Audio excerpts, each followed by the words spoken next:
زمین بوس ہو گیا۔ اس فتح کی خوشی میں بایزید نے دارالحکومت بروسا میں عظیم الشان جامع مسجد اولو جامع تعمیر کروائی اور یورپی اسلامی دنیا میں خوشی کے شادیانے بجنے لگے۔ بایزید نے سلطان روم کا لقب اختیار کیا، جو اس بات کی دلیل تھا کہ دولت سلاجقہ کی وراثت کا وہ امین ٹھہرا ہے اور جزیرہ نما اناطولیہ پر اسے اقتدار حاصل ہو گیا ہے۔ ہزاروں مسلمانوں نے اناطولیہ کی طرف ہجرت کی۔ یہ لوگ دولت عثمانی کی خدمت کرنا چاہتے تھے۔ 1391 عیسوی میں بایزید نے بازنطینی سلطنت کے دارالحکومت قسطنطنیہ کا پہلا محاصرہ کیا، جو 7 ماہ تک جاری رہا۔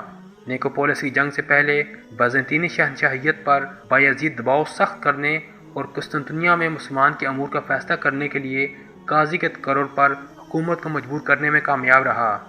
1393 میں بایزید نے بیزنطینیوں کے سمندر کے راستے ہر طرح کی مدد روکنے کے لیے انازول قلعہ تعمیر کیا۔ 1395 میں بایزید نے دوبارہ قسطنطنیہ کا محاصرہ کیا۔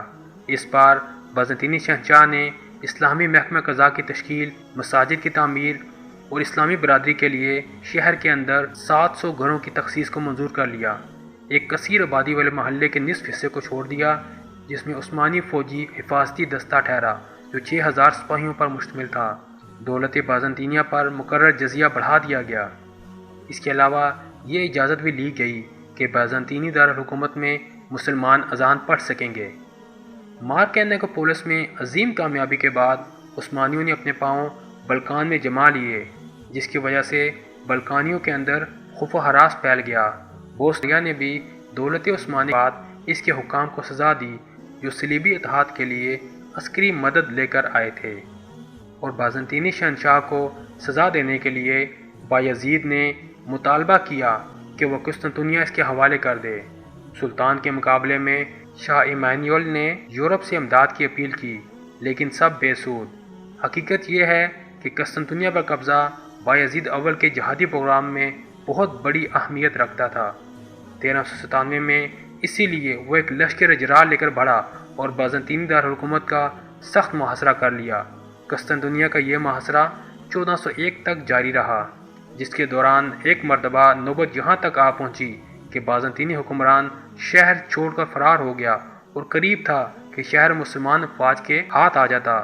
یورپ اس انتظار میں تھا کہ آج یا کل کس وقت اس قدیم دارالحکومت کا سقوط عمل میں آتا ہے کہ سلطان ایک نئے خطرے سے نمٹنے کے لیے محاصرہ اٹھا کر مشرقی علاقوں کی طرف روانہ ہو گیا۔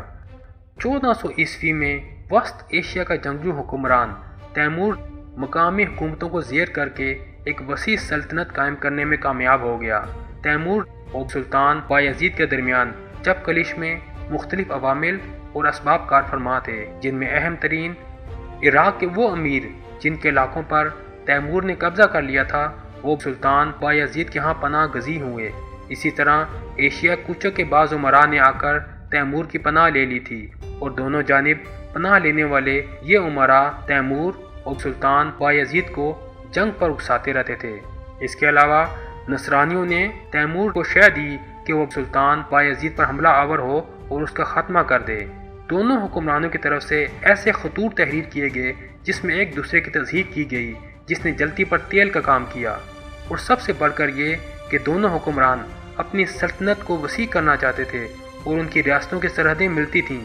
یہی چیز اس چپ کلش کا اصل محرک ثابت ہوئی۔ تیمور اپنے لشکر کو لے کر آگے بڑھا، سواس پر قبضہ کر لیا اور شہر کے محافظ لشکر کو شکست دی۔ سلطان بایزید ایک لشکر لیے 804 ہجری بمطابق 1402 عیسوی کو تیمور کے مقابلے میں انقرہ پہنچا۔ 20 جولائی 1402 عیسوی کو جنگ انقرہ میں تیمور نے عثمانی فوج کو شکست دے کر سلطان بایزید کو گرفتار کر لیا۔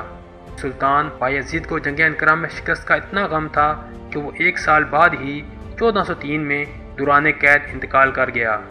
کہا جاتا ہے کہ تیمور نے شروع میں دوران قید سلطان بایزید کے ساتھ اچھا برتاؤ کیا، لیکن جب سلطان بایزید نے 3 بار بھاگنے کی کوشش کی تو تیمور نے سلطان بایزید کو پنجرے میں بند کر دیا اور اسے ہر جگہ لیے پھرتا تھا، لیکن اس بات میں کتنی صداقت ہے کچھ نہیں کہا جا سکتا۔ تیمور کے مقابلے میں سلطان بایزید کی ناکامی کی وجہ اس کی عجلت اور وہ جنگی جنون تھا جس کی بدولت وہ اپنے مد مقابل کی صحیح طاقت کا اندازہ نہ لگا سکا تھا۔ اپنی فوج کے ہمراہ جہاں سلطان بایزید نے پڑاؤ کیا، وہ جگہ کسی لحاظ سے بھی میدان جنگ کے قابل نہ تھی۔ سلطان بایزید کے بہت سارے فوجی تو پانی کی عدم دستیابی کی وجہ سے پیاس سے ہی مر گئے، کیونکہ بلا کی گرمی پڑ رہی تھی۔ جو ہی دونوں لشکر آپس میں گھٹے، تتاری لشکروں کے پاؤں اکھڑ گئے جو سلطان بایزید کی فوج میں تھے، اور وہ انقرہ سے بھاگ کھڑے ہوئے۔ اسی طرح اسیویہ امارات کے لشکر جو اس کی فوج میں ان علاقوں کی فتح کے بعد شامل ہوئے تھے، ثابت قدمی کا مظاہرہ نہ کر سکے۔ سلطان بایزید اور اس کی بقیہ فوج بڑی بہادری سے لڑی، لیکن ان کی ایک نہ گئی اور میدان تیمور کے ہاتھ رہا۔ یورپ کی نصرانی حکومتیں تیمور کی کامیابی سے بہت خوش ہوئیں۔ انگلستان، فرانس، کشتالہ اور قسطنطنیہ کے بادشاہوں نے تیمور کو مبارکبادی کے پیغام کی شکست کے بعد تیمور نے غزنیق، بروسا اور دوسرے کئی شہروں اور قلعوں پر قبضہ کر لیا۔ اس کے بعد وہ آگے بڑھا اور ازمیر کے دروازے پر دستک دی۔ عالم اسلام تیمور پر لعن طعن کر رہا تھا کیونکہ اس نے سلطان بایزید کی یورپ کی طرف بڑھتی ہوئی فوجوں پر حملہ کر کے اسلام پر کاری ضرب لگائی تھی۔ تیمور نے ایشیائی کوچے کے امراء کو ان کی سابقہ املاک کو واپس کر دیا، اور اس طرح وہ امارات جن کو سلطان بایزید نے اپنی سلطنت میں شامل کر لیا تھا دوبارہ خود مختار ہو گئیں۔ تیمور نے ایک اور سیاسی چال چلی اور سلطان بایزید کے بیٹوں میں پھوٹ ڈال کر تاج و تخت کے لیے ان کو آپس میں لڑا دیا۔ سلطان بایزید کے 5 بیٹے تھے اور یہ پانچوں ہر مارکے میں اپنے باپ کے شانہ بشانہ لڑے۔ ان میں سے ایک کا نام مصطفیٰ تھا جس کے بارے گمان کیا جاتا ہے کہ وہ جنگ میں مارا گیا۔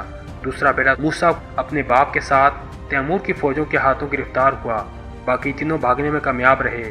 ان میں سے بڑا جس کا نام سلیمان تھا ادرنا پہنچا اور اعلان کر دیا کہ وہ یہاں کا حکمران ہے۔ عیسیٰ بروسا پہنچا اور لوگوں کے سامنے اپنے باپ کے جانشین ہونے کا اعلان کیا، جبکہ محمد جو ان سب میں چھوٹا تھا ایشیائی کوچے کے شمال مشرق میں اماسیا چلا گیا۔ اس کے ہم رکاب کچھ سپاہی بھی تھے، اور تینوں بھائی جو سلطنت کے ٹکڑوں پر لڑ رہے تھے کے درمیان جنگ چھڑ گئی۔ دشمن چاروں طرف سے انہیں دیکھ رہے تھے۔ ادھر تیمور نے موسیٰ کو رہا کر دیا تاکہ وہ فتنہ و فساد کی اس آگ کو مزید تیز کر دے۔ جب خشک و تر سب جل کر راکھ ہو گیا تو تیمور اپنے لشکر کو لیے آگے بڑھا اور اپنے پیچھے شہروں کو اس حال میں چھوڑا کہ وہ سب بری حالت میں ویرانوں کا منظر پیش کر رہے تھے۔ لا قانونیت اور بدحالی گویا صدیوں سے ان شہروں کا مقدر تھی۔ یہ خانہ جنگی 10 سال 1403 عیسوی سے 1413 تک جاری رہی۔ اندرونی اختلافات کے باوجود عثمانی انقرہ میں پہنچنے والی مصیبت کے سامنے ڈٹ گئے، یہاں تک کہ 1413 عیسوی کو محمد اول بلا شرکت غیر عثمانی سلطنت کا تاجور قرار پایا۔ سلطان بایزید اول نے جب تخت سنبھالا تھا تو سلطنت عثمانیہ کا رقبہ تقریباً 5 لاکھ مربع کلومیٹر تھا۔ انقرہ کی جنگ سے پہلے سلطنت عثمانیہ کا رقبہ 9,42,000 کلومیٹر ہو چکا تھا، جس میں بلقان کا 4,42,000 کلومیٹر اور اناطولیہ کا 5 لاکھ مربع کلومیٹر کا رقبہ شامل تھا۔ سلطان بایزید اول کو بروسا میں دفن کیا گیا۔